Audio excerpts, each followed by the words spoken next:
மத்தவன் என்னடா சொல்றது? நீ யாரு? நீ சொல்லு. உன்னை எதிர்த்து நிக்கிறவன் கூட தவிர்க்க முடியாத உயரத்துக்கு போ. அங்க உட்கார்ந்து இந்த உலகத்துக்கே சொல்லு, இதான்டா என் லேபிள். யாருக்கோ கீழே 10,000 சம்பளத்துக்கு வேலை பாக்குறதுக்கு எனக்குன்னு ஒரு அடையாளத்தை உருவாக்கி அதுல 10 ரூபா சம்பாதிச்சாலும் எனக்கு அது பெருமைதான்.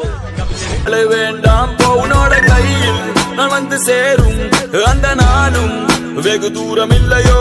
கவிஞருக்கு கலையின் மீது காதல் வந்தது, அந்த கலையின் மீது கொண்ட காதல் உன்னை வென்றது. இருந்த போது முந்த மீது காதல் என்பது என் கனவில் வென்று வாழ்வில் வென்று உன்னை வெல்வது. என்ன வேணும் சொல்லடி. New life, new beginning. பழசுலாம் மறந்துடு. Every day is a new day, every day is a fresh day. வானவில்லை போலே இளம